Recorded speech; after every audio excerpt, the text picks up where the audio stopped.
ఇది విను. నీ చిరునవ్వు కుదవ వస్తే నా సమాధి కూడా కుదవ పెడతా.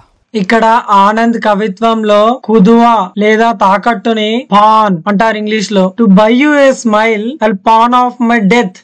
ఇదేదో క్యాప్షన్ బాగుంది. అండ్ ఈ వైటల్స్ ఎఫెక్ట్ అయ్యి స్టేజ్ కి వచ్చింది. Your BP is of the roof. ఈ సీన్ లో ఆఫ్ ద రూఫ్ ఇది ఒక ఇడియం, అంటే అనుకున్న దానికంటే భయంకరంగా ఎక్కువ ఉండడం అన్నట్టు. ఇప్పుడు ఈ సీన్ తెలుగులో నీ బీపీ భయంకరంగా ఎక్కువ ఉంది. యహీ నహీ అభి ఔర్ సునియే. రాయలసీమ షూట్ చేసినప్పుడు ఆ ఫుడ్ అది ఎంజాయ్ చేస్తారు. బ్రహ్మాండంగా అండి. ఇప్పుడు గుర్తు చేసుకుంటుంటే నోరు ఊరుతుంది.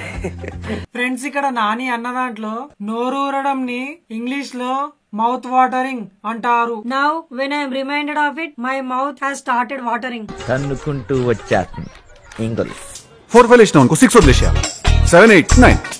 ఇప్పుడు రాత్రి మహేష్ బాబు లెక్క హైలైట్ కావాలండి ఎట్లయితే రాత్రికి రాత్రి అంటే ఇంగ్లీష్ లో overnight. How can you become Mahesh Babu overnight brother? నేనేమంటానంటే టాస్క్ ఫోర్స్ డిఎస్పీ గోవిందప్ప ఎర్రచందనం స్మగ్లర్లకే సింహ స్వప్నం లాంటోడు. సింహ స్వప్నం లేదా పీడకలని నైట్ మేర్ అంటారు ఇంగ్లీష్ లో.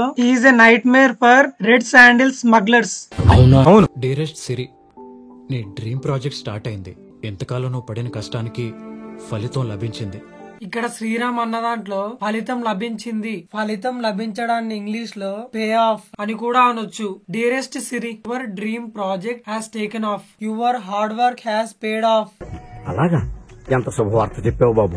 ఉండు, నీకు కలర్ సోడా కొట్టిస్తాను. చూసావా, ఇదంతా నీ తప్పే అత్తయ్య. చిన్నప్పటి నుంచి అంత గారం చేస్తే. ఈ ఆంటీ ఇక్కడ గారాబం అన్నది కదా, గారాబం ఇంగ్లీష్ లో ప్యాంపర్ అంటారు. This is all your fault mother in లా.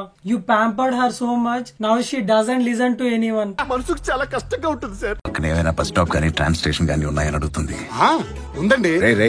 తలాటంగా ఉప్పు. Perhaps you can ask him for a ride. Charan ఇక్కడ పర్హాప్స్ వాడాడు కదా. పర్హాప్స్ కి మేబీకి డిఫరెన్స్ ఏంటంటే పర్హాప్స్ వచ్చేసరికి ఫార్మల్, మేబీ ఈజ్ ఇన్ఫార్మల్. ఓహో, ఇప్పుడు అలా కూడా రాస్తున్నారు అన్నమాట. ఓ నో రీన్, మీకు అసలు ఏమైంది? ఫస్ట్ నువ్వు ఆ చైన్ లాగే ఆ ట్రైన్ లో నుంచి ఇమ్మీడియట్ గా దీపో. అది పానిక్ అవ్వకు.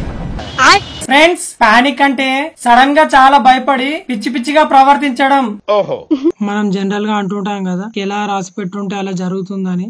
ఇలా రాసి పెట్టుండడం ని ordained అంటారు ఇంగ్లీష్ లో. ద్వారక సమాప్తి, యాదవ కుల కర్మ ప్రాప్తి రెండూ రాసి పెట్టున్నాయి.